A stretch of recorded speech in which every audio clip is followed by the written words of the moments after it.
নমস্কার, এডুকেশন অনলাইনে আপনাদেরকে স্বাগত জানাবো। আমি তিথি রয়েছি আপনাদের সঙ্গে। আর এডুকেশন অনলাইন কি বা কেন, এই সমস্ত কিছুই আপনাদের ভীষণভাবে জানা, কারণ দীর্ঘ বেশ কয়েকদিন ধরেই আমরা এডুকেশন অনলাইনকে আপনাদের দোরগোড়ায় নিয়ে আসার চেষ্টা করছি। আসলে এই যে একটা অতিমারি বা অজানা ভাইরাসের সঙ্গে মারণপণ লড়াই আমরা করছি, সে সময় দাঁড়িয়ে দীর্ঘ একটা লকডাউন, স্কুলে গিয়ে পঠন পাঠনের যে সুযোগটা এখন পারতপক্ষে আমরা সেই সুযোগ থেকে বঞ্চিত, তো সে জায়গায় দাঁড়িয়ে লকডাউন আছে ঠিকই, কিন্তু পড়াশুনো তো চালিয়ে যেতে হবে, নইলে আবার ভবিষ্যৎ গড়ার কাজে লকডাউন পড়ে গেলে সেটা ভীষণভাবে মুশকিল। তো সে কারণেই এই পড়াশুনোটা এগিয়ে নিয়ে যাওয়া।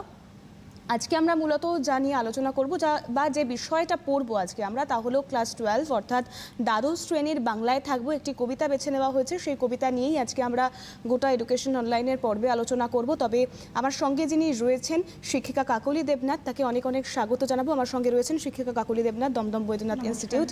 ম্যাম, আপনাকে অনেক স্বাগত জানাবো সিটিভিএনে। ধন্যবাদ। এবং তার সঙ্গে সঙ্গে একবার বিষয়টা বলে রাখি, তোমাদের দ্বাদশ শ্রেণীর বাংলার একটি কবিতা রয়েছে, পড়তে জানে এমন এক মজুরের প্রশ্ন, সেটা নিয়েই আমরা আলোচনায় থাকবো। তাই তোমাদের কাছে, যাদের কাছে পাঠ্য বই আছে, তোমরা সেটা নিয়ে চটজলদি টিভির পর্দার সামনে বসে পড়তে পারো, কারণ আমরা অনেক কিছু প্রশ্ন সাজানো হয়েছে।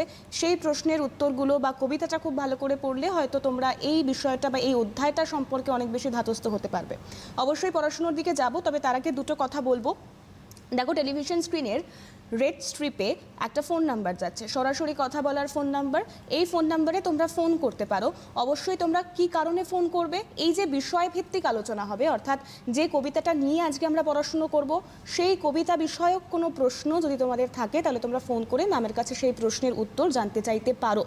সেই ফোন করতে গেলে 2 নম্বর যে বিষয়টা বলছিলাম, যেটা মাথায় রাখতে হবে, তা হলো তোমাদের টেলিভিশন সেটের ভলিউমটা সম্পূর্ণ মিউট রেখে তোমরা ফোনে কথা বলবে। তাহলে তোমাদের প্রশ্ন শুনতে ম্যামের সুবিধে হবে, ম্যামের উত্তর ম্যাম যখন উত্তর দেবেন সেটাও তোমরা শুনতে সুবিধে হবে তোমাদের। তো সেক্ষেত্রে দাঁড়িয়ে আমরা একেবারেই পড়াশুনোয় ফিরবো। ম্যাম, যে বিষয়টা নিয়ে আজকে আমরা থাকবো, সেই বিষয়টা সম্পর্কে আগে পড়ুয়াদের কি বলবো? হ্যাঁ, একদম ঠিক। আমি আজকে ক্লাস শুরু করার আগে যেটা বলবো সেটা হচ্ছে যে যারা দেখছো আমার ক্লাসটা, সমস্ত ছাত্রছাত্রীদের আমি ধন্যবাদ জানাবো, কারণ এই পরিস্থিতিতে তোমরা যে তোমাদের এই ধৈর্যটা রেখেছো, স্কুলে না গিয়েও যে ক্লাস করছো, পড়াশোনার দিকে রয়েছো, এবং সেটা থাকতেই হবে আমাদের ভবিষ্যৎ গড়ার জন্য।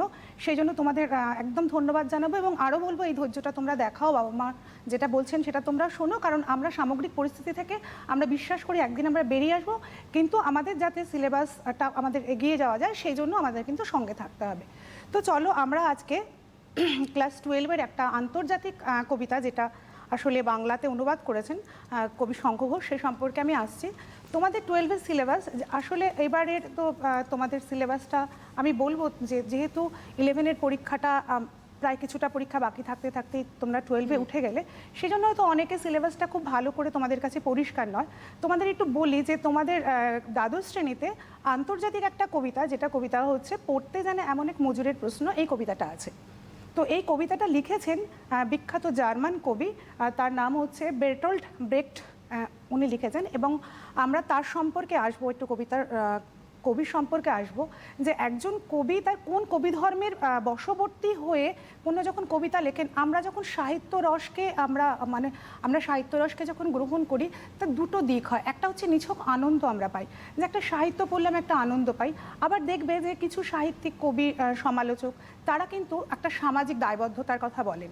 তো আমরা এসো দেখে নিই যে উনি কোন কবি ধর্মের মানুষ, সেটা একটুখানি আমরা বুঝে নিই।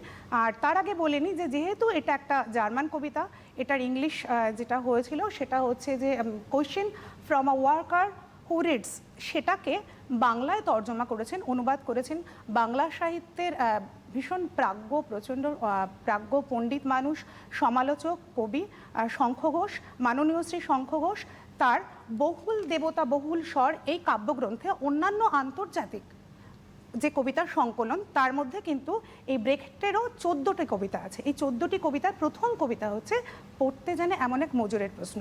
তাহলে আমরা শুনে নিলাম যে শঙ্খ ঘোষ এই কবিতাটাকে তর্জমা করেছেন, বাংলায় অনুবাদ করেছেন। অবশ্যই যেহেতু কবি শঙ্খ ঘোষ, আমরা তাই বলবো না যে এটাকে একদম নিছক অনুবাদ, আমরা কিন্তু বলবো যে আসলে মূল ভাবটাকে তিনি একদম ঠিকঠাক করে রেখে তার নতুন সৃষ্টির একটা করেছেন, যাকে তিনি বলছেন অনুসৃজন।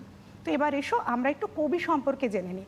কবিতার নামটা তো শুনে মনেই হতে পারে তোমাদের যে এরকম একটা অদ্ভুত নাম কেন হয়েছে। তো তো তার আগে আমরা দেখে নিই কবি সম্পর্কে। কবি তো বললাম যে বেরটল্ড ব্রেখট একজন তিনি জার্মান কবি, মূলত জার্মান কবি সমালোচক, এবং তার আমরা যদি বলি যে তার মূলত পরিচয় নাটক নিয়ে, এবং নাটকের ইতিহাসকে তিনি একবারে উল্টে পাল্টে দিয়েছেন। যে নাট্যাদর্শ ছিল, যে নাটকের পোশাক ছিল, নাট্য রীতি ছিল, নাট্য ভাবনা ছিল, সেই জায়গা থেকে তিনি বেরিয়ে এসেছেন। আর তিনি জন্মগ্রহণ করেন 1898 সালের 10ই ফেব্রুয়ারি জার্মানিতে, বাভারিয়াতে। এবং তোমাদের কাছে আমি একটু বলবো যে যারা বইটা দেখছো, যাদের কাছে এই পাঠ্য বইটা রয়েছে, তারা পাঠ্য বইটা কিন্তু একদম, এটা আমি প্রথম থেকেই আমার ছাত্রদের বলে আসছি, যে পাঠ্য বইটা খুব ভালো করে পড়বে। সেখানে কবি পরিচিতি, লেখক পরিচিতি সব সুন্দর করে লেখা রয়েছে, এবং আমাদের কিন্তু মূলত সিলেবাসের মধ্যে থেকেই প্রশ্ন আসে। তো এই যে কবি, এই কবি যখন বেশ বড় লোকের, আমি বলবো যে সম্পূর্ণ পরিবারেই জন্মগ্রহণ করেছিলেন। পরবর্তীকালে তার বাবা যখন কাগজের কলের উচ্চপদস্থ তিনি কর্মচারী ছিলেন, সেখানটায় পড়াশোনায় তার যেমন স্বাভাবিকভাবে অন্য ছেলেদের পড়াশোনা হয় সেরকমভাবে পড়াশোনা করেছিলেন। কিন্তু আস্তে আস্তে তিনি যখন বড় হতে শুরু করলেন, তার মতাদর্শে কোথাও একটা পরিবর্তন দেখা গেল। তিনি দেখলেন যে পুঁজিবাদী, যারা পুঁজিবাদ সমাজ বা সামন্ততান্ত্রিক বা সাম্রাজ্যবাদী আগ্রাসী নীতি, সেগুলো মানুষের উপরে কেমন পীড়ন করছে, দমন করছে। সাধারণ মানুষ যেখানটায় অনেক কাজ করছে, সেই মানুষের কথা তো বলা হচ্ছে না। এবং এই তার মনোভাবের জন্য কিন্তু তিনি দেশ থেকেও বিতাড়িত হয়েছিলেন, এবং সেখান থেকে তিনি বিভিন্ন জায়গায়, প্রাগ যান, বিভিন্ন জায়গায় যান। একটা সময় সোভিয়েত ইউনিয়নে যান, যেটা হচ্ছে তোমার 1935 সালে সোভিয়েত ইউনিয়নে যান। এবং সেখানে গিয়ে তার মনে হয়েছিল এই নাটক রচনার, আদর্শ নাটক রচনার এটাই তো একটা আদর্শ জায়গা হতে পারে। এবং সেখান থেকে তিনি আমেরিকায় যান। বারবার তিনি তার নিজের দেশে ফিরতে পারেননি নাৎসিদের একটা বলবো যে প্রবল চাপের ফলে, এবং আমেরিকায় যান। সেখানে যখন দ্বিতীয় বিশ্বযুদ্ধ হয়, দ্বিতীয় বিশ্বযুদ্ধের পরে যখন রাজনৈতিক কিছু টানাপোড়েন চলে, সেখান থেকে তিনি আবার ফিরে আসেন। এমনি করে বারবার কিন্তু তাকে ঠাঁই বদলাতে হয়েছে, কিন্তু তার নাট্যাদর্শ তিনি বদল করেননি। ভীষণভাবেই মার্কসিজমে বিশ্বাসী ছিলেন, এবং একটা সময় তিনি বার্লিনে চলে আসেন, এবং সেখানেই তার যে জীবন অতিবাহিত হয়। 1956 সালে 14ই আগস্ট তিনি মারা যান। তো এইটা আমরা বলতে পারি তার খুব ছোট্ট করে তার জীবন কাহিনী, কিন্তু তার লেখার মধ্যে বারংবার কিন্তু সাধারণ মানুষের অধিকারের কথা, যে যারা অত্যাচারিত, পীড়িত সাধারণ মানুষ কেন অধিকার পাবে না, তাদের কেন নাম হবে না, এবং সেই জায়গা থেকে কিন্তু এই কবিতাটা লেখা হয়েছে। তো আমরা চলো পড়তে যান। এবার কবি সম্পর্কে আমরা একটু জানলাম, এবার দেখি যে কবিতাটার নামে কি রয়েছে। মনে করো আমরা কবিতাটা আজকেই প্রথম পড়ছি, যারা পড়েছো, আমরা মনে করো আমরা কেউ জানি না, কবিতাটা আজকে আমরা প্রথম পড়ছি। কবিতাটার নামটা আগে একটু জেনে নিই, এবং নামকরণটা সার্থক কিংবা ব্যর্থ সেটা তো আমরা পরে যাব। কবিতাটা যখন আমরা বুঝবো, সেই সময় আমরা নিজেরাই বুঝে যাব যে সার্থক হয়েছে বা ব্যর্থ হয়েছে। শুধু নামটা যদি আমি দেখি, তাহলে কি দেখব? পড়তে জানে এমন এক মজুরের প্রশ্ন। স্বাভাবিকভাবে প্রশ্ন আসতে পারে, তার মানে মজুরদের কি পড়ার অধিকার নেই? তারা কি পড়তে জানে না, বা তাদেরকে পড়তে দেওয়া হয় না? একদম সেই জায়গা থেকে, তোমরা ঠিকই ধরেছো, একদম সেই জায়গা থেকেই কিন্তু কবি প্রশ্ন করেছেন যে একজন মজুর, সত্যি সত্যি তো তাদের হয়তো সবসময় সেই অধিকারটা দেওয়া হয় না, সে পড়তে জানে এবং সমস্ত জগতের সমস্ত মজুরের প্রতিনিধিত্ব সে করছে, সে প্রশ্ন করছে। কিছু প্রশ্ন করেছে, মানব সমাজকে করেছে, এবং সেই প্রশ্নগুলোই তোমরা বলতে পারো যে তোমাদের কবিতার মধ্যে প্রশ্নের আকারে লিপিবদ্ধ হয়েছে। এবং এটা শুধু কিন্তু মজুরের প্রশ্ন না, তোমরা বলতে পারো মজুরের বকলমে কবিরও প্রশ্ন, কারণ তিনিও সেই মেহনতি মানুষের পক্ষে। তোমরা জানো যে এই যে আমি এক্ষুনি বলছিলাম যে সচেতন বা দায়বদ্ধ কবি বা সাহিত্যিকের কথা, আমরা দেখবে অনেকেই নিরাপদ দূরত্বে দাঁড়িয়ে মানুষের দুর্দশার কথা বলি, আহাহু করি, হতে পারে তোমরা এই পরিস্থিতিতেই দেখতে পারো। কিন্তু আবার অনেকে কিন্তু মাঠে নেবে সেই মানুষের সেবা করার মধ্যে দিয়ে সেই কথা বলেন। তো আমরা কিন্তু এই কবিতার মধ্যেও সেটা দেখব যে তিনি জনগণের পক্ষে, জনগণের অধিকারের কথা বলেন, মানুষের অধিকারের কথা বলেন। সেই মানুষ কিন্তু শ্রমজীবী মানুষ, সাধারণ মানুষ। তো এসো এবার আমরা কবিতাটা একটু শুরু করি, এবং যেহেতু লিটারেচার, সেই জন্য আমি বলবো যে কবিতাটা একদম লাইন বাই লাইন আমাদের পড়তে হবে, তাহলে কিন্তু আমরা বুঝতে পারবো। আগে আমরা পুরো কবিতাটা পড়ে নিই, পড়ে পুরো মানেটা আগে বুঝিয়ে দিই অল্প কথায়, তারপরে তোমাদের যদি প্রশ্ন থাকে বা আমরা প্রশ্নগুলো নিয়ে আলোচনা করতে পারি। এসো আমরা আগে শুরু করি। পড়তে জানে এমন এক মজুরের প্রশ্ন, কবি বেরটল্ড ব্রেখট। কে বানিয়েছিল 7 দরজাওয়ালা থিপস? বইয়ে লেখে রাজার নাম। রাজারা কি পাথর ঘাড়ে করে আনতো? আর ব্যাবিলন এতবার গুঁড়ো হলো, কে আবার গড়ে তুললো এতবার? সোনা ঝকঝকে লিমা যারা বানিয়েছিল, তারা থাকতো কোন বাসায়? চীনের প্রাচীর যখন শেষ হলো, সেই সন্ধ্যায় কোথায় গেল রাজমিস্ত্রিরা? জয় তোরণে ঠাসা মোহনীয় রোম বানালোকে, কাদের জয় করলো সিজার? এত যে শুনি বাইজেন্টিয়াম, সেখানে কি সবাই প্রাসাদেই থাকতো? এমনকি উপকথার আটলান্টিস, যখন সমুদ্র তাকে খেলো, ডুবতে ডুবতে সেই রাতে চিৎকার উঠেছিল কৃতদাসের জন্য। ভারত জয় করেছিল তরুণ আলেকজান্ডার, একলাই নাকি? গলদের নিপাত করেছিল সিজার, নিদেন একটা রাঁধুনি তো ছিল। বিরাট আর্মাডা যখন ডুবলো, স্পেনের ফিলিপ কেঁদেছিল খুব, আর কেউ কাঁদেনি। 7 বছরের যুদ্ধ জিতেছিল দ্বিতীয় ফ্রেডারিক। কে জিতেছিল? একলা সে? পাতায় পাতায় জয়, জয়োৎসবের ভোজ বানাতো কারা? 10 বছরে একজন মহামানব, খরচ মেটাতো কে? কত সব প্রশ্ন, কত সব উত্তর। আমরা কবিতাটা পড়লাম, এবার এসো কবিতাটা নিয়ে আমরা একটু আলোচনা করি। আমি প্রথমে একটু সংক্ষেপে আলোচনা করি। দেখো, এখানটায় তোমরা দেখবে যে বেশ কিছু জায়গার নাম বলা হয়েছে, এবং সেই জায়গাগুলোর অনেকগুলোই কিন্তু পৃথিবীতে সপ্তম আশ্চর্যের একটা। তো চলো দেখি। প্রথমেই কিন্তু কবি বলেছেন মানে মজুরের মুখ দিয়ে বা এক শ্রমিকের মুখ দিয়ে প্রশ্ন করেছেন যে কে বানিয়েছিল 7 দরজাওয়ালা থিপস? মিশরের ইজিপ্টের মিশর বা প্রাচীন মিশরে এই থিপস খুব বিখ্যাত নগরী, এবং মনে করা হয় যে এই থিপসের 7টি যে প্রবেশপথ, থিপস নগরীতে প্রবেশ করার 7টি যে প্রবেশপথ, তার স্থাপত্য ভাস্কর্য একদম স্থাপত্য অসাধারণ। এবং তার জন্য ফেরাওরা বা রোমান সম্রাটরা অনেক নাকি সাহায্য করেছিলেন, অনেক রকম উন্নতি করেছিলেন, এবং সেখান থেকে প্রচুর দর্শক বা বিভিন্ন রকম দর্শনার্থী তারা সেখানে দেখতে যেতেন। এই যে থিপস বিশ্ববিখ্যাত হয়েছে, এই থিপস তৈরি করেছিল কারা? রাজার নাম লিখবে ইতিহাসে, কিন্তু সত্যি কি রাজারা পাথর নিজেরা নিয়ে আসতো ভারী করে? নিয়ে আসতো না তো। কাজ করতো কে? কাজ করতো সাধারণ শ্রমজীবী মানুষেরা, কিন্তু তাদের কথা কোথাও ইতিহাসে লেখা নেই। এবং এটা শুধু থিপস নগরীর ক্ষেত্রেই সত্যি নয়, এটা পৃথিবীর সমস্ত সভ্যতার ক্ষেত্রেই সত্যি। সভ্যতার বিজয়রথকে যারা যারা এগিয়ে নিয়ে গেছে, সেখানে সেই মহান রাজাদের নাম, মহানে প্রশ্নবোধক চিহ্ন থাকতেই পারে ব্র্যাকেটে, মহান রাজাদের নামই লিপিবদ্ধ করা হয়েছে, কিন্তু সেখানে অগণিত সাধারণ শ্রমজীবী মানুষ যারা হয়তো সেই ইমারত সভ্যতার রথকে এগিয়ে নিয়ে গেছেন, তাদের কথা কোথাও লেখা নেই, বা লেখা থাকলেও তার যে আমরা যদি শতাংশ করি, পার্সেন্টেজ করি, সেখানে হয়তো সেটা আসবে না। তাহলে এখানে মজুরটি যে প্রশ্ন করেছে, সেই প্রশ্ন কিন্তু সে এগিয়ে নিয়ে গেছে। এরপরে কি বলছেন যে আর ব্যাবিলন এত গুঁড়ো হলো, কে আবার গড়ে তুলল? ব্যাবিলনীয় সভ্যতা তোমরা জানো, খুব বিখ্যাত সভ্যতা। বর্তমান ইরাকের বাগদাদ শহরের থেকে 85 কিলোমিটার দূরে, সেখানটায় একটা সময় বিখ্যাত সভ্যতা গড়ে উঠেছিল, এবং মনে করা হয় যে সম্রাট হামুরাবির সময় সেটা খুব উন্নতি শিখরে গিয়েছিল। এবং তোমরা ব্যাবিলনকে আরও ভালো চেনো, যে সেখানে নেবুচাঁদনেজার বা নেবুকাডনেজার, উচ্চারণটা যেহেতু বাংলা উচ্চারণ নয়, কাজেই অনেকে দুরকমই করতে পারি আমরা। তো সেখানে তার স্ত্রীর প্রেরণায় তিনি একটা ঝুলন্ত উদ্যান বানিয়েছিলেন, তোমরা সেটা জানো। এবং মূলত সেই উদ্যান সপ্তম আশ্চর্যের একটা আশ্চর্য। তাহলে ভাবো, সেই উদ্যানকে তৈরি করতে গিয়ে মনে করা হয় 4000 শ্রমিক, আনুমানিক 4000 শ্রমিক এই উদ্যান তৈরির কাজে তারা নিযুক্ত ছিলেন। তাহলে তাদের কথা কোথায়? তারা কোথায়? তাদের কথা নেই, কিন্তু ঝুলন্ত উদ্যান বানিয়েছিলেন কে? বা ব্যাবিলনের এত সমৃদ্ধি, রাজার নাম লিখবে, বিভিন্ন রাজার নাম লিখবে। এবং এই ব্যাবিলন বারংবার কিন্তু শত্রুর আক্রমণে তোমার ধ্বংস হয়েছে, এবং তার মধ্যে পারস্যের রাজার কথা বলবো, আলেকজান্ডারও বোধহয় একবার দায়ী ছিলেন।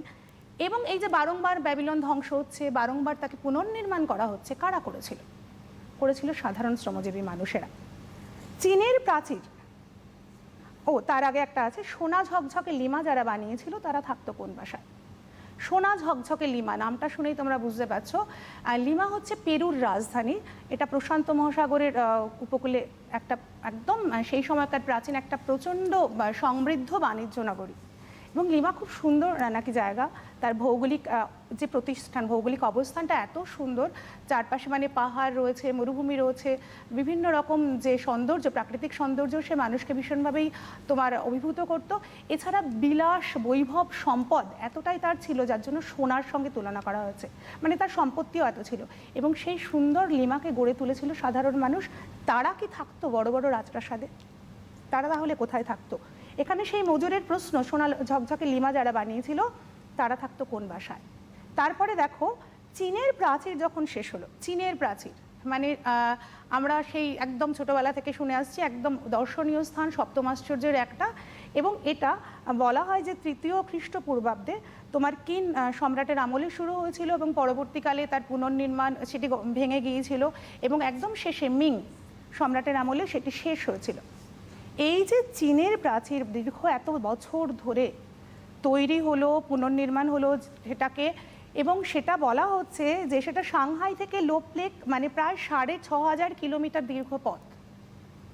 এবং এই প্রাচীর তৈরি করতে এত বছর ধরে অনেক মানুষ যে নিজের শ্রমকে নিয়োজিত করেছেন, মানুষের মৃত্যু হয়েছে, তাহলে সেই প্রাচীর যখন শেষ হলো, যেদিন শেষ হলো সেদিন সেই সন্ধ্যা রাজমিস্ত্রিরা কোথায় ছিল? কেউ কি তার খোঁজ রেখেছিল? সারা বিশ্ব জুড়ে একটা খ্যাতি হয়েছিল চীনের প্রাচীর এত উঁচুর প্রাচীর হয়েছিল, শেষ হলো এত বছর ধরে। তাহলে যারা সেই স্বপ্নের কারিগর, যারা সেই চীনের প্রাচীরকে এরকম সুন্দর করে তৈরি করেছিল, সেই রাজমিস্ত্রিদের কথা কে জিজ্ঞাসা করেছিল? তারা কোথায়? তারা নেই। জয় তোরণে ঠাসা মোহনীয় রোম সাম্রাজ্য। রোম সাম্রাজ্য ইটালির রাজধানী, এবং তোমরা জানো যে যখন আমাদের ইটালির মধ্যদেশে রোম, এবং রোম প্রথম এবং দ্বিতীয় শতক থেকেই সারা বিশ্বেই প্রায় মানে বিশ্বে মানে আমি যদি বলি ইউরোপে তার সাম্রাজ্য গঠন করেছিল। এবং রোমের তো মানে রোমের স্থাপত্য, শিল্প সব কিছুতে ঐশ্বর্যে রোম একেবারে সারা পৃথিবী জুড়ে জগৎ বিখ্যাত। তার বিখ্যাত কলোসিয়াম, ভ্যাটিকান সিটি এবং প্রচুর জলপ্রপাত, তারপরে তার বিভিন্ন অফিস, মানে প্রচুর ব্যাপার। এবং এই রোমকে তোমার একদম যারা বিভিন্ন রাজারা বিভিন্ন সময় এসে রোমের যে অগ্রগতি করেছেন, তার মধ্যে জুলিয়াস সিজারের কথা অবশ্যই বলবো। তাহলে এই যে রোম, সেই রোমকে কে তৈরি করেছিল? রোমকে তৈরি করেছিল, কাদের জয় করেছিল? সিজার। এই জুলিয়াস সিজার রোমের উন্নতিতে একদম অন্যতম আমরা বলতে পারি যে প্রতিষ্ঠাতা কারিগর। কিন্তু তিনি তো একলা তৈরি করতে পারেন না, তার সঙ্গে কারা ছিল? এই প্রশ্নগুলো কিন্তু এই মজুরের মনে এসেছে। এত যে শুনি বাইজেন্টিয়াম, সেখানে কি সবাই প্রাসাদেই থাকতো? একটা সময় রোমের একটা অংশ ছিল বাইজেন্টিয়াম, গ্রিস প্রভাবিত, গ্রিকভাষী রোমানদের অংশ। এবং প্রথম কনস্ট্যান্টাইন তার রাজধানী বাইজেন্টিয়ামে নিয়ে আসেন, তখন তার সেই রাজধানীর নাম হয় কনস্টান্টিনোপল। সেটাও কিন্তু তাদের সংস্কৃতি, তাদের স্থাপত্য, ভাস্কর্যে একদম উন্নত জায়গায় গিয়ে পৌঁছেছিল। তো সেখানে এই বাইজেন্টিয়ামের যে নাম শোনা যায় এত উন্নত, সেখানে কি সবাই প্রাসাদে থাকতো? এই সবাই মানে বুঝতেই পারছো যে এই সবাই মানে কবি বা এই মজুর কাদের কথা বলেছেন? সেই শ্রমজীবী মানুষদের কথাই কিন্তু বলেছেন। এত যে শুনি উপকথার আটলান্টিস যখন সমুদ্র খেলো, ডুবতে ডুবতে সেই রাতে চিৎকার উঠেছিল কৃতদাসের জন্য। আটলান্টিক হচ্ছে একটা উপকথার দ্বীপ। এই উপকথা অনুযায়ী মনে করা হয় যে এই দ্বীপটি একটা সময় প্রলয়ঙ্কর ভূমিকম্পে ডুবে গিয়েছিল। এবং প্লেটোর টাইমাউস এবং ক্রিটিয়াস নামক গ্রন্থে এটা বলা হয় যে হারকিউলিসের পিলার, তার নিচে এই দ্বীপটি ছিল। এই দ্বীপটি একটা সময় প্রচণ্ড শক্তিশালী ছিল, কিন্তু এমন এক প্রলয়ঙ্কর ভূমিকম্প হয়েছিল যে সেই দ্বীপটি রাতারাতি নাকি সমুদ্রগর্ভে বিলীন হয়ে যায়। এবং তখন অদ্ভুতভাবে চিৎকার উঠেছিল কাদের জন্য? কৃতদাসদের জন্য। কেন? যে সেইখানকার সম্ভ্রান্ত কৃতদাস, মানে যাদেরকে কৃত করা হয়, কেনা হয় দাস করার জন্য, চাকর বানানোর জন্য। এবং এটা এরকম বলা হয় যে সেই সম্ভ্রান্ত মানুষেরা মনে করেছিল যে আমরা ডুবে যাচ্ছি, এই সময় কি আমাদের কৃতদাসরা বাঁচাতে পারছে না, তো তারা মরুক কৃতদাসদের। সেই জন্য তাহলে সেই আটলান্টিসের কথা, সেখানেও কিন্তু নিজেদের শুধু জন্য নয়, কৃতদাসরা যাতে বাঁচাতে পারে, তাদের জীবন যাতে বাঁচতে পারে সম্ভ্রান্ত মানুষদের, সেই জন্য কিন্তু সেই আহ্বান বা চিৎকার উঠেছিল। ভারত জয় করেছিল আলেকজান্ডার, তরুণ আলেকজান্ডার। এটা তোমরা সকলেই জানো, মাধ্যমিক পর্যন্ত ইতিহাসে তোমরা কখনো না কখনো হয়তো পেয়েছো। এবং আলেকজান্ডার সেই সুদূর গ্রিস ম্যাসিডোনিয়ার শাসক বলতে পারো। তার বাবার মৃত্যুর পরে তিনি ধীরে ধীরে সমস্ত গ্রিসের যে নগর রাষ্ট্রগুলোকে, সেগুলোকে ঐক্যবদ্ধ করার চেষ্টা করেছিলেন। এবং প্রচণ্ড তার দিগ্বিজয়ী মনোভাব ছিল, অল্প বয়স ছিল, তারুণ্যে ছটফট করছেন। একেবারে তার ইচ্ছেও ছিল যে সারা পৃথিবী তিনি একদম জয়ে বেরোবেন। এবং তিনি ভারতবর্ষে এলেন বিভিন্ন, সেই সময় বুঝতেই পারছো প্রচণ্ড একটা এইরকম প্রতিকূল, এইরকম আমাদের এখনকার যে জলপথ, রেলপথ, আকাশপথের কোনো প্রশ্নই ছিল না। 326 খ্রিস্টপূর্বাব্দে প্রচণ্ড প্রতিকূল পরিস্থিতিতে তিনি কিন্তু ভারতবর্ষে এসেছিলেন এবং ভারতবর্ষে রাজা অম্ভি তার বর্ষতা স্বীকার করেছিলেন। কিন্তু হিদাসপাসের যুদ্ধে তোমরা সকলেই জানো যে পুরু তার কাছে হেরে গিয়েছিলেন, যদিও পুরুর রাজকীয় বীরত্বে আলেকজান্ডার মুগ্ধ হয়ে তাকে ফিরিয়ে দিয়েছিলেন তার রাজ্য। তাহলে আলেকজান্ডার যে এত দূর সারা জগৎব্যাপী ভারতবর্ষ তিনি এলেন, তার যেই দিগ্বিজয়ের পেছনে মূল চালিকা শক্তি কি কারা ছিল? তার পক্ষে কি সম্ভব হতো যদি তার সেই সমস্ত সেনাবাহিনী না থাকতো, তার লোকজন না থাকতো? তাহলে সম্ভব হতো না আলেকজান্ডারের এই রকম ভারত জয় বা বিভিন্ন দেশ দিগ্বিজয় করা। তাহলে সেই কথাগুলো কেন থাকবে না ইতিহাসে? মজুরের প্রশ্ন হচ্ছে সেটা। গলদের নিপাত করেছিল সিজার। নিদেন একটা রাধুনী তো ছিল। সিজারের কথা আমরা আগেও পড়েছি যে রোম সাম্রাজ্যকে ঐক্যবদ্ধ করতে, রোম সাম্রাজ্যর যে গৌরবকে একদম চারিদিকে ছড়িয়ে দিতে যে সম্রাটরা অগ্রণী ভূমিকা নিয়েছিলেন, তার মধ্যে সিজার, জুলিয়াস সিজার কিন্তু অন্যতম ছিলেন। এই গল ছিল ফ্রান্সের পূর্ব নাম। একটা সময় গল এবং তাদের উপজাতিদেরও বলা হতো গল, একটা সময় রোমান সাম্রাজ্যের অধিকারে ছিল। তো সেই সময় সিজার কি করেছিলেন, তিনি কনসালও হয়েছিলেন এবং তিনি গলদের অন্তর্দ্বন্দ্বের সুযোগ নিয়ে তাদেরকে তিনি পরাজিত করেছিলেন এবং বিশাল তিনি সেখানটার মধ্যে রোমান সাম্রাজ্যের একটা অধিকার বা প্রভুত্ব কায়েম করতে সক্ষম হয়েছিলেন। তাহলে যদি মনে করা হয় যে সিজারের ক্ষমতাই তো দেখানো হয়, সিজারের বীরত্বই তো ইতিহাসে লেখা হয়, তাহলে যদি এটা বলা হয় যে আর কেউ ছিল না, কিন্তু সিজার তো খাবেন, মানে প্রথম আমাদের যদি প্রাইমারি নিড হয় ফুড, প্রাথমিক চাহিদা যদি আমাদের খাদ্য হয়, আমাদের তো খেয়ে বাঁচতে হবে। তাহলে সিজার কি রান্না নিজেই করতেন তারপরে যুদ্ধে যেতেন? দেখো, খুব সাধারণ একটা প্রশ্নের মধ্যে কত অসাধারণ একটা ব্যাপার ভাব লুকিয়ে রয়েছে। তাহলে তাকে তো একজন ছিলেন যে রান্না করে দিতেন, তবেই তো তিনি মানে তার শরীরে পুষ্টি পেতেন, বলবান হতেন, তবে তিনি যুদ্ধ যেতেন। তাহলে সেই রাঁধুনিতার কথা বলা উচিত ছিল ইতিহাসে, কিন্তু সেই রাঁধুনির কথা বলা নেই। সেই জন্য বোধহয় একটু ব্যঙ্গ করেই বলেছেন নিদেন একটা রাঁধুনি তো ছিল। আর এর পরের লাইনে যেটা বলছেন, বিরাট আর্মাডা যখন ডুবলো, স্পেনের ফিলিপ কেঁদেছিল খুব। স্পেনের ফিলিপ হচ্ছেন তোমার, তিনি স্পেনে বসেছিলেন, 1556 খ্রিস্টাব্দে রাজা হয়েছিলেন। আর্মাডা ছিল তার খুব শখের এবং তাদের দেশে স্পেনের একটা গৌরবেরও তোমরা বলতে পারো রণবহর, বিশাল রণতরী, একদম রণবহর, সেটা 130টা এই নৌবহর নিয়ে সাজানো ছিল। তো সেই রণবহর কিন্তু তাদের একটা যাত্রাভিমানেরও একটা প্রতীক ছিল।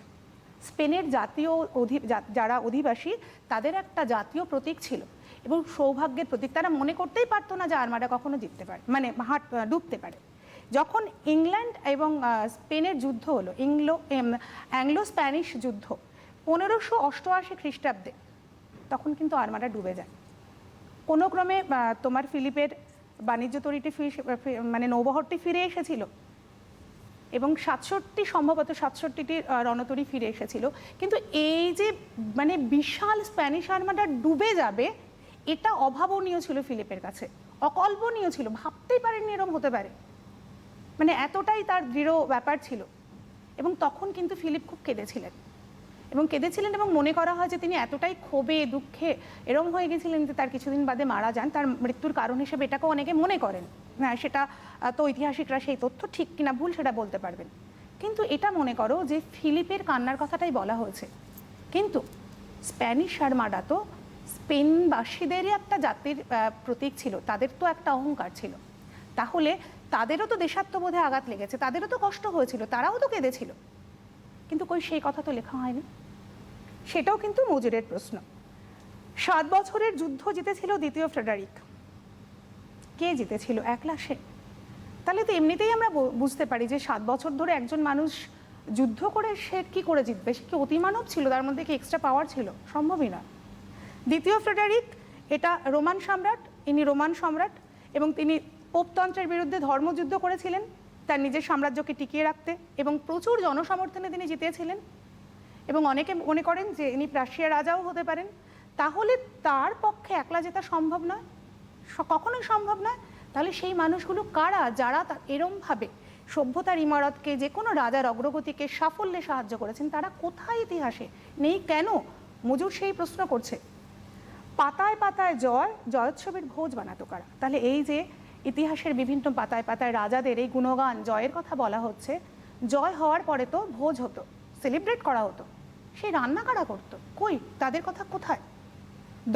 10 বছরে এক একজন এরকম মহামানব আসতেন, রাজন্যবর্গ আসতেন, সেই খরচগুলো কোথা থেকে মেটানো হতো? কে দিত সেই খরচের টাকা পয়সা? এরকম অনেক খবর রয়েছে ইতিহাসের পাতায়, আর এরকম অনেক প্রশ্ন রয়েছে আমাদের এই মজুরের মনে। এবং আমাদের কবিতাটার যে বিশ্লেষণ সেটা এখানটায় শেষ হলো। এবং আমি তোমাদের এই প্রসঙ্গে বলি যে এই কবিতাটা পড়তে গিয়ে তোমরা কিন্তু রবীন্দ্রনাথের ওরা কাজ করে এই কবিতাটাকে রেফারেন্স হিসেবে ধরতে পারো, যেখানে কিন্তু কবি বলছেন একদম সরাসরি নামটা দেখো, ওরা কাজ করে, মানে এই ওরা কারা?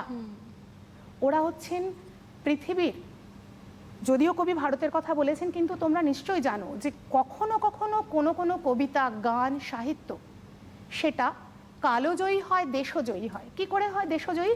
যে আমার যখন লেখা হচ্ছে দেশের গণ্ডি ছাড়িয়ে সেই বক্তব্য বা সেই ভাব যখন বিশ্বজনীন হয়ে যায় তখন সেটা দেশজয়ী হয়। আর কালোজয়ী হচ্ছে যেই সময়ে লিখছেন সেই সময়কে অতিক্রম করে যদি সর্বকালের জন্য প্রযোজ্য হয় তখন কিন্তু সেটা কালোজয়ী হয়। যেখানে রবীন্দ্রনাথ লিখছেন, মাটির পৃথিবী পানে আঁখি মেলি যবে, দেখি সেটা কল কল রবে, বিপুল জনতা চলে নানা পথে নানা দলে দলে।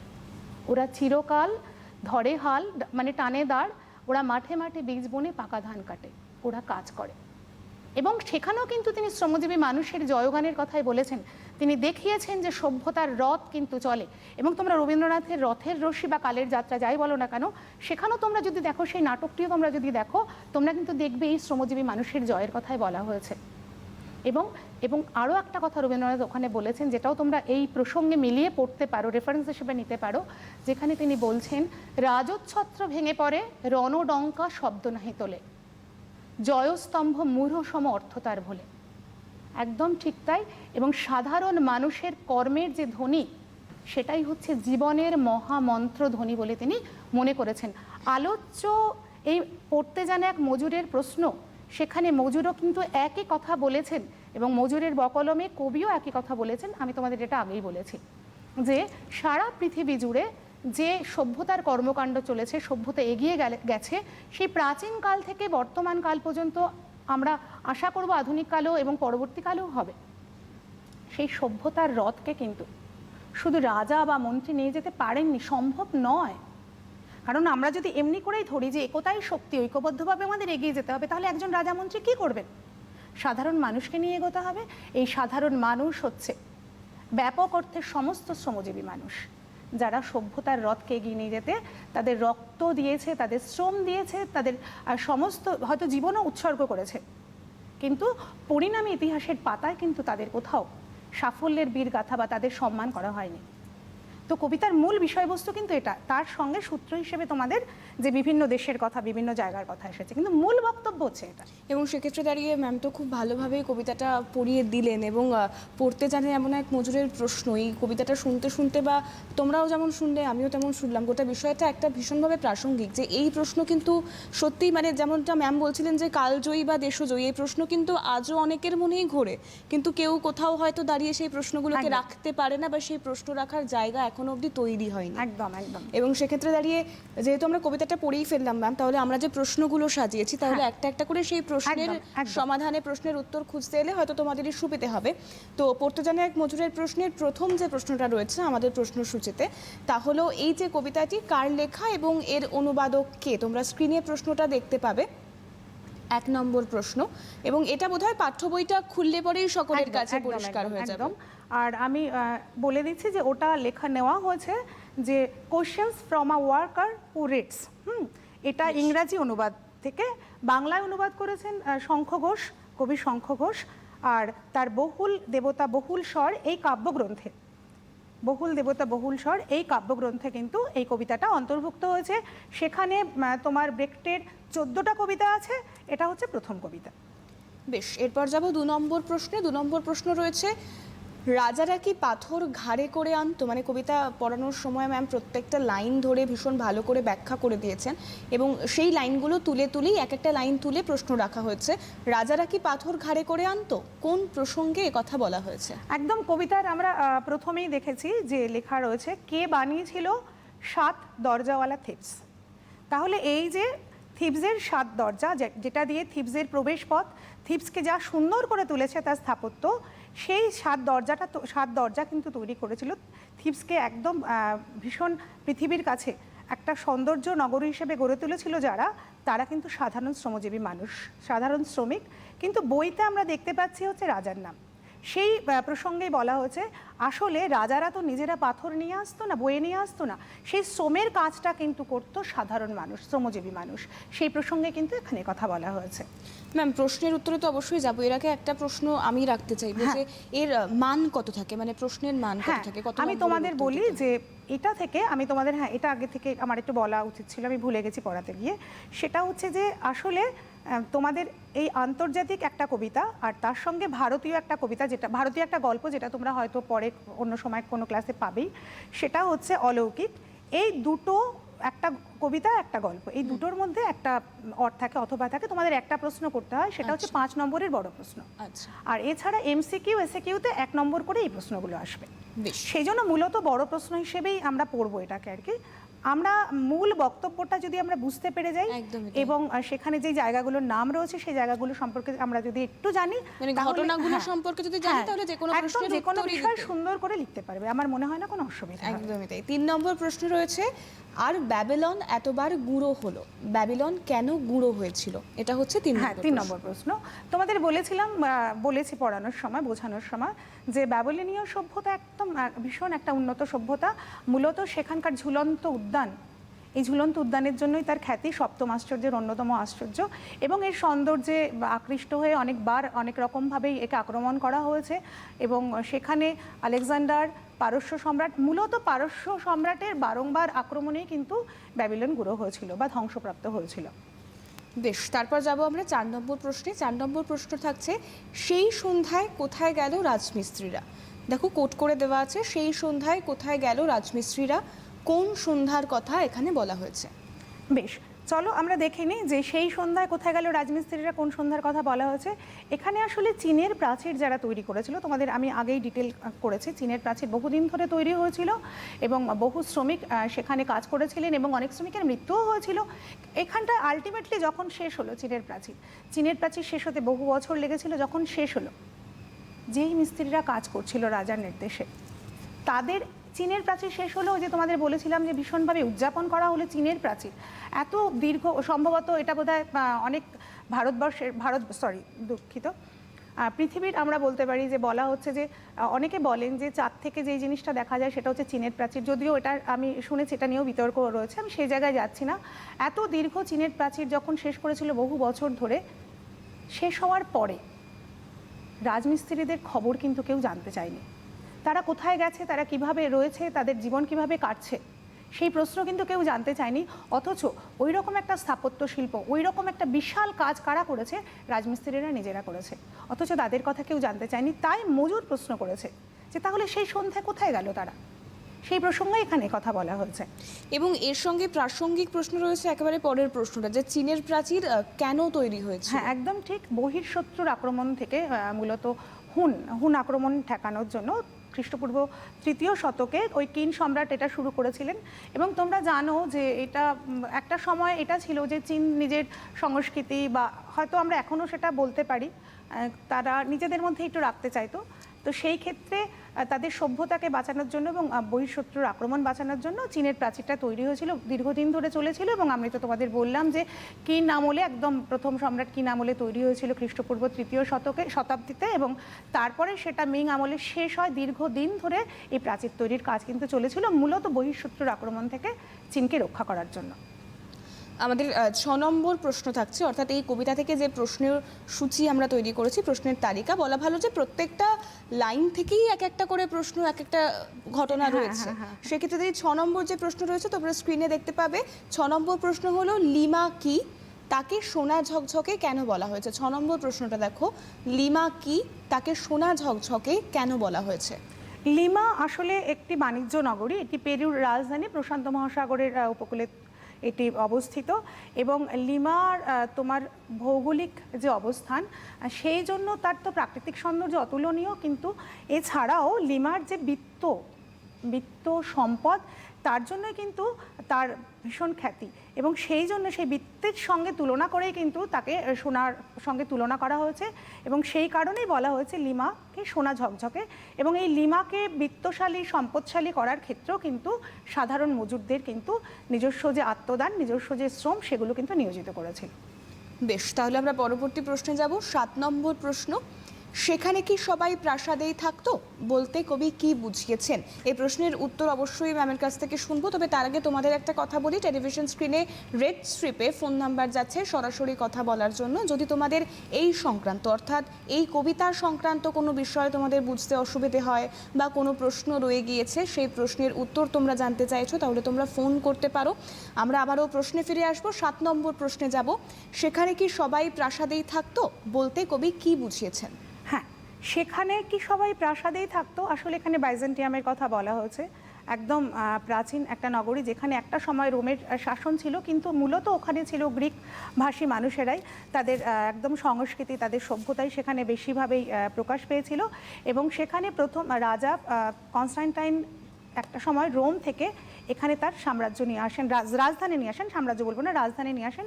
পরবর্তীকালে নাম হয় কনস্টান্টিনোপল, বর্তমানে ইস্তাম্বুল নাম। এবং সেখানেও কিন্তু সেটা স্থাপত্য, ভাস্কর্য এবং তার সৌকর্যে সেটা একদম বিশাল জায়গা ছিল। এবং সেই বাইজেন্টাইনকে তৈরি করেছিল কিন্তু শ্রমিকরা, সাধারণ মানুষেরা। কিন্তু যারা এই প্রাসাদ্যপম এই নগরী তৈরি করেছিল, তারা কিন্তু প্রাসাদে থাকতে পারতো না।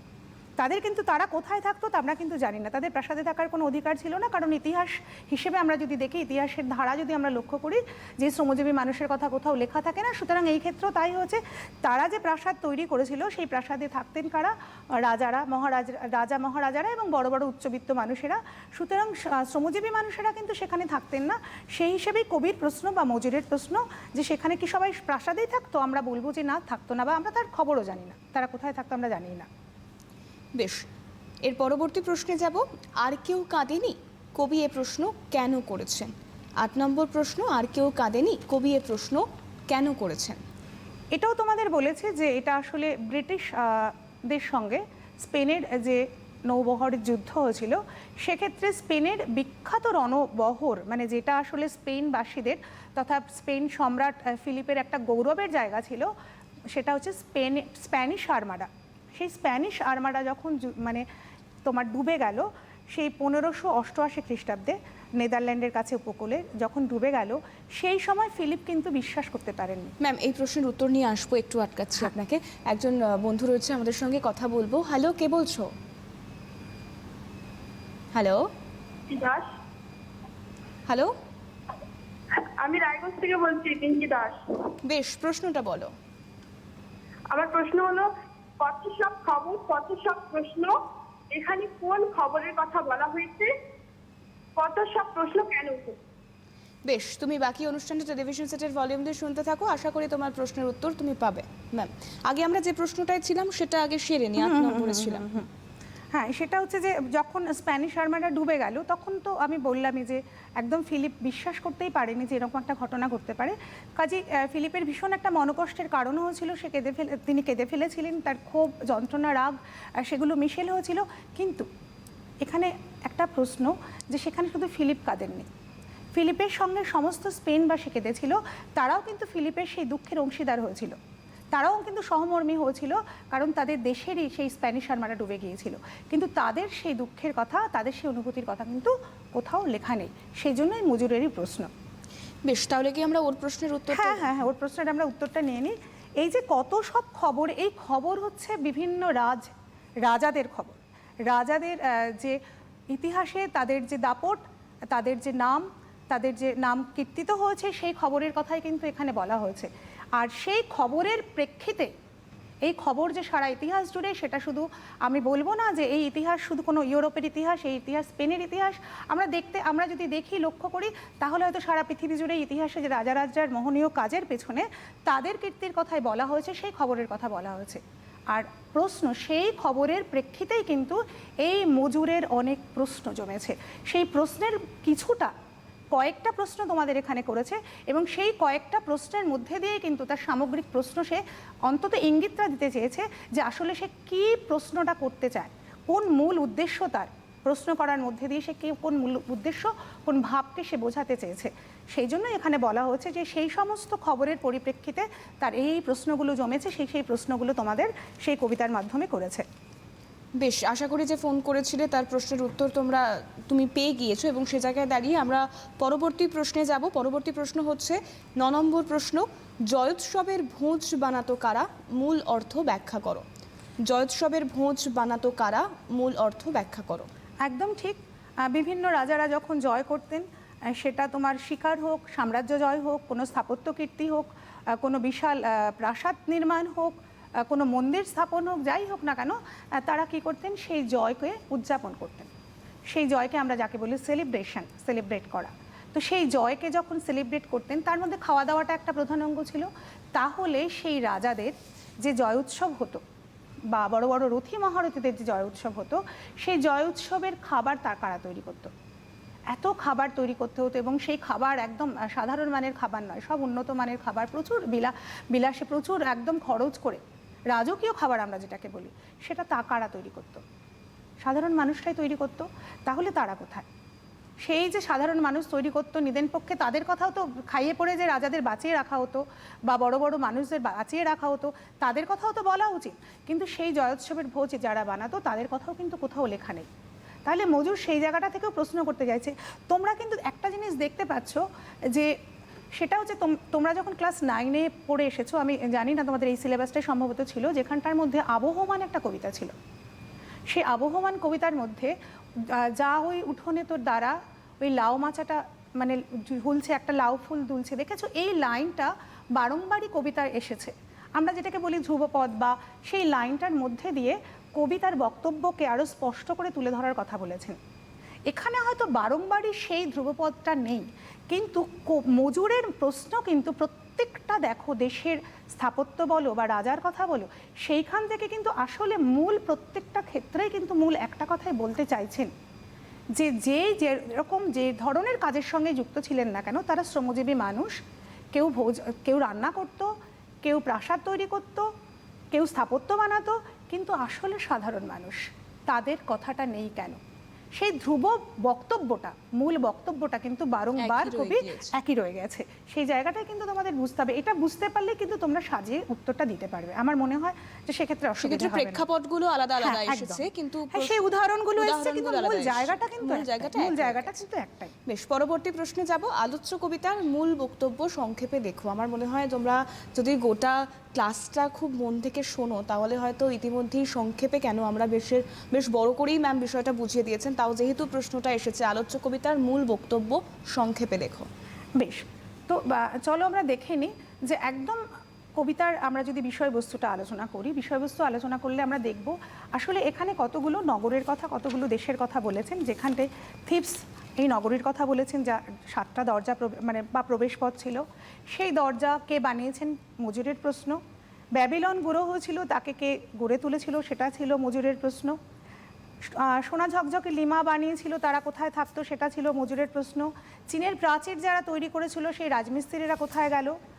আর রোমকে যে এত মানে রোমের যে এত ব্যাপ্তি, খ্যাতি, এত সৌন্দর্য, সেই রোমকে কারা তৈরি করেছিল? সেখানে মজুরের প্রশ্ন। এবং আলেকজান্ডার ভারত অভিযান করেছিলেন, তার সঙ্গে কারা ছিল? সেখানেও মজুরের প্রশ্ন। বা গলদেরকে পরাজিত করেছিলেন সিজার, তার সঙ্গে কারা ছিল? সব মজুরের প্রশ্ন। এখানে আমরা বিভিন্ন প্রেক্ষাপটে, বিভিন্ন দেশের বিভিন্ন উদাহরণগুলো দেখে এক জায়গায় কিন্তু কবি আসছেন, সেটা হচ্ছে ওরা কাজ করে। এই ওরা হচ্ছে সাধারণ শ্রমজীবী মানুষ, এবং এটাকে আমরা ব্যাপক অর্থে ধরবো। মানে শুধুমাত্র কলকারখানার মজুর এই অর্থে কিন্তু আমরা ধরবো না। সাধারণ শ্রমজীবী মানুষ যারা নিত্য প্রয়োজনে কাজ করে চলেছেন, বিভিন্নভাবে কাজ করে চলেছেন। এখানে আলোচ্য কবিতার মধ্যে মজুর সেই প্রশ্ন করেছেন যে তাদের স্থান ইতিহাসে নেই কেন। এবং আমি বলেছি যে মজুরের বকলমে কবিরই প্রশ্ন, কারণ সমাজ সচেতন কবি এই সাধারণ মানুষের পক্ষে রয়েছেন, এই সাধারণ মানুষের অধিকার প্রতিষ্ঠার পক্ষে রয়েছেন। তাই তিনি চান যে ইতিহাসটা অন্যরকমভাবে লেখা হোক, যেখানে সাধারণ মানুষও কিন্তু, এই রাজা মহারাজারা তো অবশ্যই টাকা পয়সা দিয়ে সাহায্য করেছেন, তাদের নাম শুধু থাকবে না, সাধারণ মানুষের অধিকার রক্ষার কথাও বলা হোক। এবং তোমরা 11 পেরিয়ে এসেছো, সেখানে আমি একটু রেফারেন্স ওই জন্য টানছি, কারণ আমি এমনি করেই আমার ছেলে মেয়েদের পড়াতে ভালোবাসি। হ্যাঁ, সেটা ভালোবাসি। সেটা হচ্ছে, তোমরা দেখেছো সুয়েজ খালে হাঙর শিকার, সেখানে স্বামী বিবেকানন্দকে তোমরা দেখেছো যে হায় ভারতের শ্রমজীবী, সেখানেও কিন্তু প্রাবন্ধিক বলেছেন এই শ্রমজীবী মানুষের কথাই বলেছেন। শ্রমজীবী মানুষকেই কিন্তু তিনি সম্মান জানাতে চেয়েছেন। আলোচ্য কবিতাটার মূল বক্তব্য হচ্ছে তাই। এবং সেখানে প্রসঙ্গক্রমে বিভিন্ন রাজা মহারাজা স্থাপত্য নগর ইত্যাদির কথা এসেছে, কিন্তু আসল কথাটা হচ্ছে যে সাধারণ মানুষ সভ্যতার রথকে এগিয়ে নিয়ে গেছে, যে সাধারণ মানুষ সভ্যতাকে তৈরি করেছে, তাদের নাম ইতিহাসে কেন থাকবে না, তাদের যোগ্য কেন সম্মান দেওয়া হবে না? কবি কিন্তু তাদের যোগ্য সম্মান দেওয়ার পক্ষে, তাদের সমর্থনে কিন্তু কথা বলেছেন। সেই জন্যই কিন্তু মজুরের মধ্যে দিয়ে, একজন মজুর যে কিনা পড়তে জানে লিখতে জানে, তার মধ্য দিয়ে এই প্রশ্নগুলো তিনি উত্থাপন করেছেন এবং অবশ্যই সাধারণ মানুষের কথা বলেছেন। আমরা তাহলে পরবর্তী প্রশ্নে যাই। কবিতায় মজুরের প্রশ্নগুলিকে কি তুমি সমর্থন করো এবং কেন? 11 নম্বর প্রশ্ন আছে, দেখো, কবিতায় মজুর যে প্রশ্নগুলো করেছেন সেই প্রশ্নগুলোকে কি তুমি সমর্থন করছো? যদি করে থাকো তাহলে কেন করছো? তো এখানে আমার খুব ভালো লাগতো যে যদি কেউ ফোন করে এই প্রশ্নের উত্তর পাওয়া যেত, কারণ এটা একেবারে যারা মানে শিক্ষার্থী রয়েছে তাদের মতো করে তারা কি জায়গা থেকে, তাদের অ্যাসপেক্ট থেকে, দৃষ্টিভঙ্গি থেকে তারা কি সমর্থন করে। আমরা আমাদের এই সমাজ পরিকাঠামোতে, সেটা আমার দেশ হোক বা বিদেশ হোক, সমাজ পরিকাঠামোতে আমরা কিন্তু সকলেই একটা সমান জায়গায় থাকি না। কেউ উচ্চবিত্ত রয়েছে, কেউ আমরা সাধারণ মানুষ, বা কেউ হয়তো অবস্থানগত দিক থেকে, শিক্ষা দীক্ষার জায়গা থেকে আমি বলছি না, অবশ্যই তারা অনেক পাণ্ডিত্য তাদের মধ্যে থাকতেই পারেন, হয়তো অবস্থানগত থেকে তারা হয়তো আরও নিচু জায়গায় অবস্থান করছেন। তো সেক্ষেত্রে আর সব শ্রেণীর মানুষরা এখানে পড়াশোনা করতে পারে, সেক্ষেত্রে তাদের এই মজুরের প্রশ্নগুলোকে সমর্থন করছে কিনা বা কেন করছে নাকি করছে না, পরিবেশ পরিস্থিতি অনুযায়ী জায়গাটা আমার আলাদা ভালো লাগতো। পরিবেশ আমার পরিস্থিতি সেটা, অনুযায়ী তারা যদি এই প্রশ্নটা তারা নিজেরা উত্তর দিত তাহলে আমার ভালো লাগতো। তো এবং আমার মনে হয় এই প্রশ্নটার উত্তরের ক্ষেত্রে আপনারা যারা পরীক্ষক রয়েছেন তারাও চান যে পরীক্ষার্থী নিজস্ব ভাষাতেই এই প্রশ্নের উত্তরগুলো দিই। এবং এটা তো একটা ঘটনাই যে আমরা সাধারণ মানুষের পক্ষেই, যে এখানে মজুর যে প্রশ্নগুলোকে করেছে, এই প্রশ্নগুলোকে আমরা কিন্তু অযৌক্তিক বা অসঙ্গত বলে উড়িয়ে দিতে পারি না, একদমই পারি না। এটা তো ঘটনাই, এটা ঘটনা যে, এবং আমি খুব মানে একটা সাধারণ কথা, আমি জানি না যে আমার এইখানে বলাটা এই প্রসঙ্গে ঠিক হবে কিনা, যে আমরা যখন কোনো অনুষ্ঠান করি, এই যে আপনি এখন লাইভ করছেন, আমি এখন লাইভ করছি, তো আসলে আমরা সামনে রয়েছি, একদমই তাই, আমাদের সঙ্গে আরো অনেক মানুষ, কিন্তু আমাদের সঙ্গে ক্যামেরার পেছনে আসলে এই অনুষ্ঠানটাকে সুষ্ঠুভাবে পরিচালনা করতে আমাদের প্রোগ্রামটা দর্শকদের কাছে, স্পেশালি আমার প্রিয় ছাত্রছাত্রীর কাছে পৌঁছে দিতে যারা সাহায্য করছেন তাদের তো আমরা দেখতে পাচ্ছি, কিন্তু আসলে এটা একটা টিম ওয়ার্ক, একদমই তাই। তো সেক্ষেত্রে তাই এটা একদম যে কোনো নগর রাষ্ট্র বলুন, যে কোনো সভ্যতা গড়ে তোলার ক্ষেত্রেই কিন্তু তাই। তো সেই জন্য আমি যদি ছাত্র হতাম, মানে অবশ্যই আমি এখন মানে ছাত্র মানে আমি কমন জেন্ডারে ধরলাম, ছাত্রছাত্রী, অবশ্যই আমি ছাত্র তো বটেই, আমি যতদিন বাঁচবো ততদিনই আমি ছাত্র, কিন্তু যেহেতু আমি এখন ফর্মাল এডুকেশনে পড়ছি না, আমি পরীক্ষা দিচ্ছি না, সেই জন্য আমি সে অর্থে বললাম, আমি যদি ছাত্র হতাম আমি সমর্থন করতাম। এবং আমার মনে হয় প্রশ্ন আসতো সত্যিই তো, শুধু রাজা মহারাজা কেন, আমি তাহলে নই কেন, সাধারণ মানুষ নেই, একদমই তাই। ম্যাম, যেহেতু আমাদের হাতে সময় একদম কম আছে এবং আরো একটা প্রশ্ন রয়েছে, আমরা চট করে সেটার উত্তর দিয়ে দেওয়ার চেষ্টা করব। ভারত জয় করেছিল তরুণ আলেকজান্ডার একলাই নাকি? এই প্রশ্নের মধ্য দিয়ে কি বোঝানো? ওই একই ব্যাপার, যে তরুণ আলেকজান্ডার, যার বীরত্ব, যার শৌর্য, যার গ্রিক নায়ক, যার দেহসষ্টবে সকলে মুগ্ধ, এবং সে যখন ভারতবর্ষে তিনি যখন ভারতবর্ষে এসেছিলেন, একদম সুদূর ম্যাসেডোনিয়া থেকে, গ্রিস থেকে ভারতবর্ষে এসেছিলেন, আর তার যাত্রাপথকে খুব সহজ ছিল না এবং প্রচণ্ড প্রতিকূল পরিস্থিতির মধ্যে দিয়ে তিনি এসেছিলেন, কিন্তু এতদূর তিনি অগ্রসর হতে পেরেছিলেন যে শক্তির দ্বারা, যে পশ্চাৎ শক্তির দ্বারা, তা অবশ্যই তার সেনাদল। এবং এখানে এসে তিনি যাদেরকে হারিয়েছিলেন, যে রাজাদের হারিয়েছিলেন, তার একার পক্ষে সম্ভব হতো নয় সুদূর জায়গা থেকে, সুদূর গ্রিস থেকে এসে তাদেরকে প্রতিহত করা। এবং তাদের এই জয়ের পেছনে, আলেকজান্ডারের এই যে অভিযানের পেছনে অবশ্যই সাধারণ মানুষ তাকে সঙ্গ দিয়েছেন, তার সেনাদল তাকে সঙ্গ দিয়েছেন, সেই সঙ্গ মধ্যে দিয়ে কিন্তু তিনি সাফল্য অর্জন করেছেন, একেবারে এই বিষয়ে কোনো সন্দেহের অবকাশ নেই। একদমই, এবং গোটা কবিতাটার বিষয়বস্তু সেই একই ছিল। অনেক ধন্যবাদ জানাবো, ম্যাডাম ছিলেন আমাদের সঙ্গে, ম্যাডামকে অনেক ধন্যবাদ জানাবো আমাদের সঙ্গে থাকার জন্য, পাশাপাশি তোমাদের সকলকে ধন্যবাদ জানাবো আমাদের সঙ্গে থাকার জন্য। এভাবেই এডুকেশন অনলাইনের সঙ্গে থেকো। এখন এ পর্যন্তই, নমস্কার।